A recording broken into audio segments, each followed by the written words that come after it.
Top quality और consistent performance के लिए सिर्फ सिल्वर पंप। टॉप क्वालिटी और कंसिस्टेंट परफॉर्मेंस के लिए सिर्फ सिल्वर पंप, नाम याद रखना।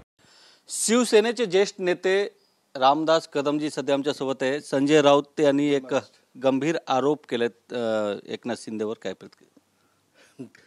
मी आतापर्यंत संजय राऊत साहेबांच्यावरती कधी बोललो नाही, तुम्हाला माहिती आहे। पण त्यांची एक सवय अशी आहे, मी जे पाहतोय इतक्या वर्षापासून आता, की सनसनाटे बोलायचं। असं काय बोलायचं की दिवसभर त्याला प्रचंड प्रसिद्धी मिळाली पाहिजे, सकाळपासून रात्री झोपेपर्यंत संजय राऊतच दिसला पाहिजेत माध्यमामध्ये, टी व्हीमध्ये, असं बोलायचं।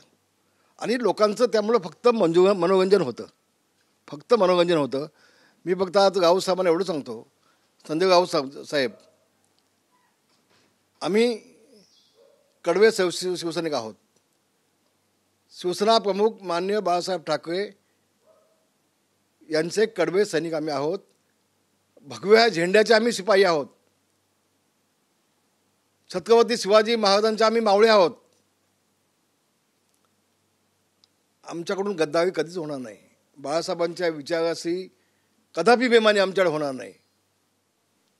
उलट पक्षी उद्धव ठाकरेंनी शिवसेना भाजप युती असताना काँग्रेससोबत जाऊन जी बेमानी केली, विशेषतः बाडगेपणा केला, बाडगा, बाळासाहेब नेहमी म्हणायचे बाडगा अधिक कडवा असतो। राऊतसाहेब, आपण अधिक कडवेपणा दाखवू नका, अशी माझी आपल्याला विनंती आहे, आपल्याला विनंती आहे। आम्ही मावळे आहोत, एकनाथ शिंदे मावळा आहे। मी 2 दिवसाच्या आधी पण तुमची स्टेटमेंट पाहिली, तुम्ही एकनाथ शिंदेला म्हटलात ही दाढी ही अफजल खानाची आहे, ही औरंगजेबाची आहे, असं नका बोलू। कालपर्यंत शिवसेनेमध्ये असताना, तुमच्याकडे असताना, हा आमचा मावळा म्हणून उद्धव ठाकरे त्यांना बोलत होते, मावळ्याची दाढी होती। आणि आता बाडग्यांना धडा शिकवायचं काम ज्यावेळेला उद्धव ठाकरेंना करतायत एकनाथ शिंदे, त्यावेळेला ही दाढी अफजल खानाची झाली, ही दाढी औरंगजेबाची झाली। एक पुन्हा सांगतो मी आपल्याला, होय, एकनाथ शिंदे यांची दाढी कडव्या सैनिकाची आहे, मावळ्याची आहे, मावळ्याची आहे। आता मला कल्पना आहे, आपल्याला ती अधिक लागायला लागली, खुपायला लागली दाढी आपल्या गालावर। त्यांनी दाढी कधी घासली मला माहीत नाही, कधी आपण गेलो होता त्यांच्याकडे आणि आपल्या दाढावर त्यांनी गालावर दाढी घासली मला माहीत नाही, दाढी लागायला लागली। पण आता त्यांची अडचण झाली तुम्हाला। ज्यावेळेला मोगलांचे घोडे पाणी प्यायला जायचे ना, तेव्हा त्या पाण्यामध्ये त्या घोड्यांना देखील संताजी धनाला दिसायचे।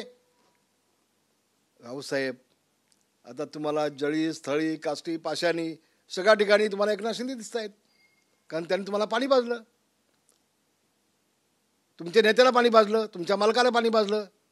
आणि आम्ही आम्ही आम्ही कुठं आमच्यामध्ये बदल होणार नाही। तुम्ही म्हटलात महाराष्ट्र राजकारणामध्ये मोठी घडामोड होणार आहे, ही गोष्ट खरी आहे, खूप मोठी घडामोड होणार आहे। उद्धव ठाकरेचा शिडी चाप सगळं संपणार आहे, काय शिल्लक राहणार नाही, या घडामोडी होणार आहेत, हा बदल होणार आहे महाराष्ट्रामध्ये।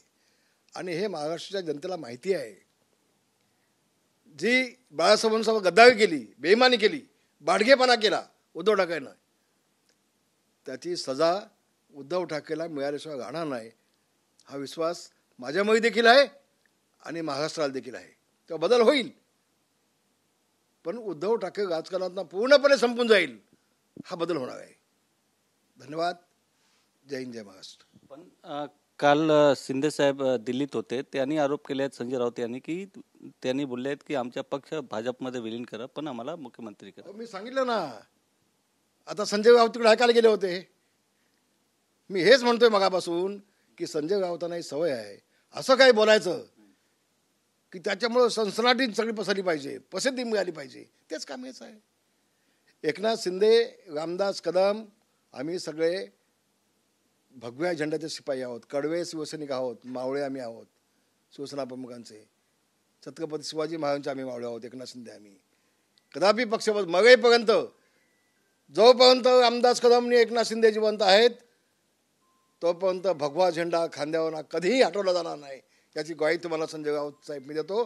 तुम्हाला अधिक काळजी करण्याचं काही कारण नाही. निवांत झोपा, प्रसिद्धी कमी मिळवा, पण खोटं बोल, पनगटून बोल कृपा करून थांबवाय.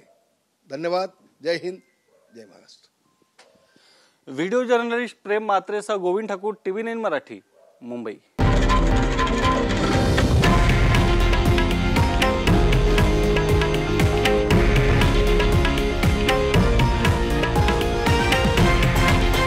हे आहे देशातील नंबर 1 न्यूज नेटवर्क आणि आपण पाहत आहात TV9 मराठी, एकमेव.